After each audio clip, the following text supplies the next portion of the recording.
28th chapter of the book of Yechezkel continues the third chapter in regards to Tzor, to Tyre, the one-time island.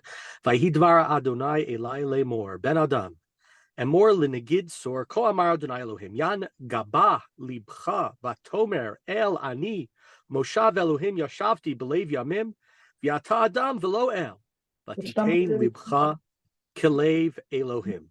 So the king Yechezkel is told to tell the people of Tzor, right? The issue is their haughtiness, their arrogance.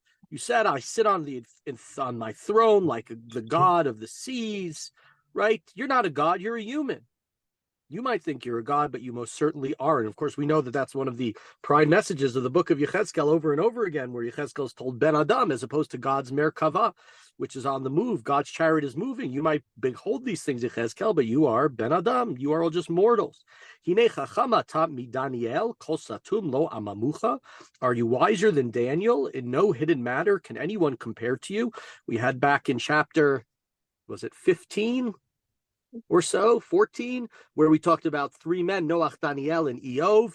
We said it's probably not the Daniel who was a contemporary of Yechezkel in Bavel, probably some other wise person named Daniel.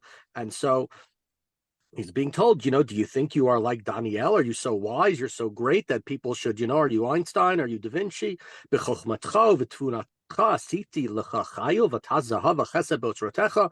Through your wisdom and your shrewd plans, you became very wealthy. You amassed gold and silver.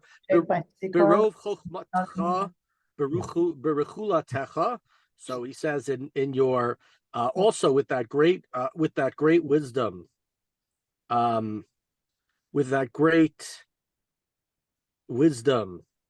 you managed to right? You increased your wealth, you got lots of soldiers, and you became haughty because of your great wealth.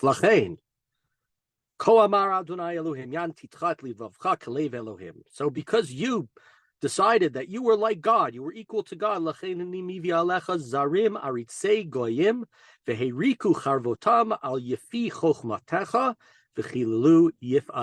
swear I will bring strangers, right, the most ruthless of all, and they will unsheathe their swords, which is the phrase that we had over and over again in regards to what's going to happen to Bnei Yisrael, working off of the end of Vayikra, Parshat Bechukotai, and the curses and the punishment, and they will strike down your glory. Lashachat yoriducha umata mimotei chalal belev yamim. They'll bring you down to the pit in the heart of the sea. You shall die.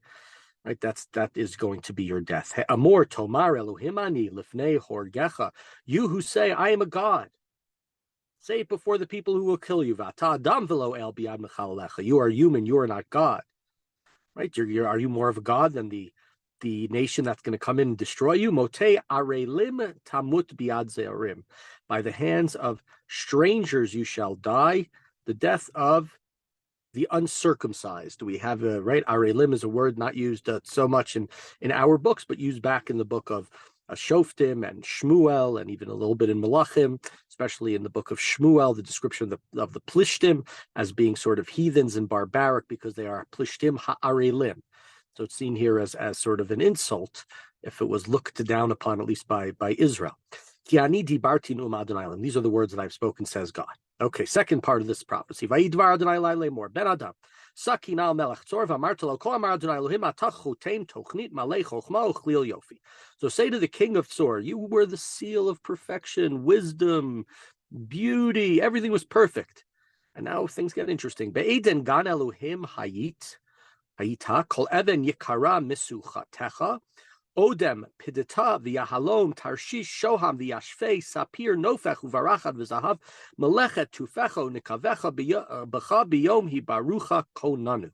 So it says you were in the Garden of Eden. We don't have so many places where it talks explicitly in the Tanakh about the Garden of Eden. We start with the Garden of Eden, and it becomes a place that man is kicked out of.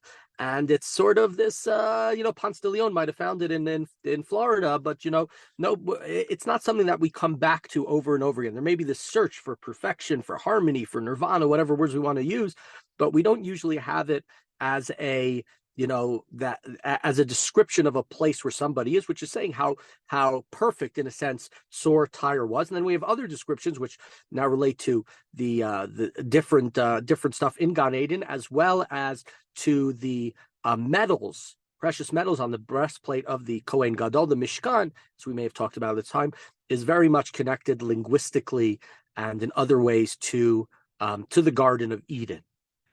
In numerous ways. That's right. Just the most simple is right. 6 days of creation, 7 days, and the seventh day God rested. And of course, the Mishkan, we know, like Shabbat, 6. So right, Melacha, 39 categories of Melacha come from the building of the Mishkan. Why does Shabbat have to do with the Mishkan? Well, because the Mishkan is akin to creation. So here we have a number of stones that are mentioned also in regards to the Mishkan. So you were living in this perfect place. And I want to hear more about sort of the Garden of Eden and the Mishkan. Verse 14, At Kruv, I created you as a cherub. Right, so we know they're kruvim, are placed outside the Mishkan, so outside the Garden of Eden, so Adam and Eve can't get back in there. We know they're kruvim, cherubs, on the ark, mimashach hasochech, with outstretched wings. And the kruvim in the Mishkan on top of the Aron created by Bezalel had whether they looked like kids or whatever, they were winged. You resided on a holy mountain. You walked among stones of fire. You were blameless in your ways from the day you were created until wrongdoing was found in you. Now, this sounds exactly like the Garden of Eden, right? Adam and Chava, they're tamim, they're perfect, nothing's wrong with them. They're naked, they don't understand it, they're simple, they're ignorant. Right? You were perfect until we see that something wrong happened. Berov rechulatcha, malu tochacha chamas vatechata va'achalalecha mehar Elohim va'abedcha keruv hasochech mitoch avnei esh. But because of somehow the word Rachil here is a difficult word.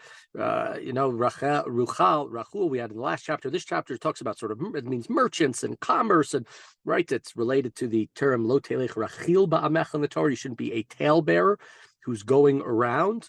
So it may be somewhat related to this tail-bearing idea next to in the Torah where it says that you shouldn't be a talebearer. It says don't stand by the blood of your fellow. So it may be in some ways this word, which means it talks about them being as merchants and their commercial partners, etc., may have something to do in some way that it's an allusion to those ideas in the Torah.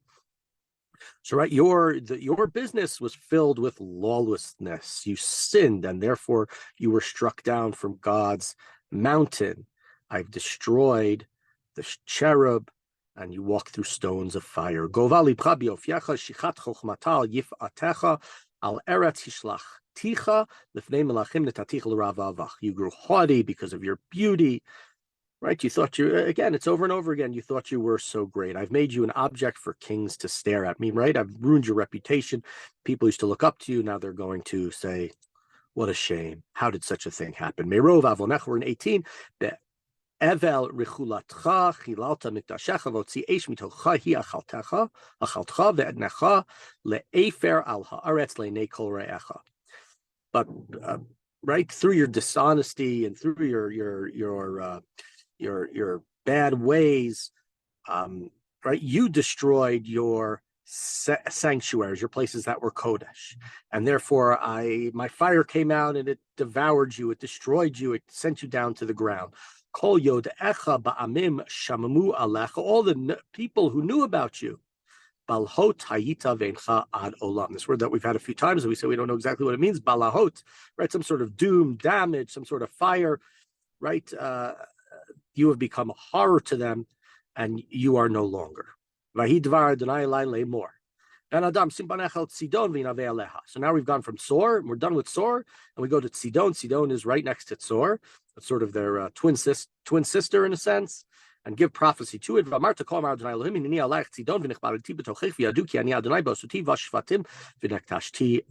I will deal with you, Sidon. Right, I will, through my punishment towards you, you will know that I am God. I will show my glory, or my glory will be demonstrated, displayed. I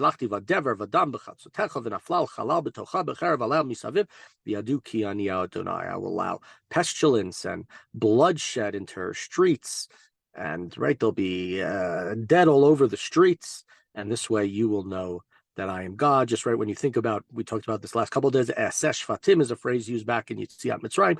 So when you see Dever and especially Dam, right, two of the plagues, it's not the, we think back to Egypt, and we'll get to Egypt very soon.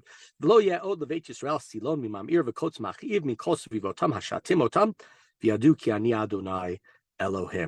the house of Israel won't be afflicted anymore. They won't have these thorns and thistles in their ways, and people who despise them all around them. So here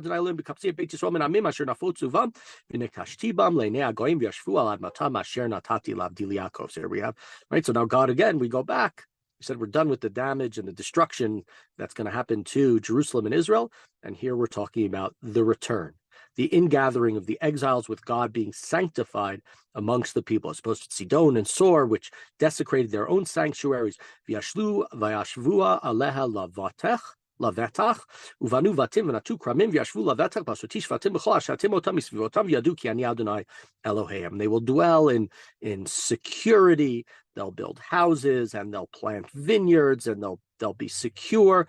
And this will happen when I mete out punishment to all those who hate you, and then you will know that I am your God. So interesting here, we've talked about early in the book how there's going to be this transition from destruction to return, and here we start to see that. We saw it alluded to in a couple of the earlier chapters of destruction, but here we see it much more explicitly, and it's a very sort of messianic idea. This v'yashavtem lavetach also comes from the blessings in Parshat Bechukotai. Before the curses, the blessings, if you listen to God and you follow God's ways, v'yashavtem lavetach ba'artzachem, you will dwell securely in your land. It seems like it would be pretty, very messianic for Israel to dwell securely in their lands without having to worry. So here we have that shift, the destruction of the enemies, those who took pride in Bnei Israel's downfall, those who saw how they were going to gain, whether it was territory like the Ammonites or more business and commercialism like the people of Tzor and Sidon, they will be knocked down, and then Bnei Israel will be able to return and will be sanctified with God.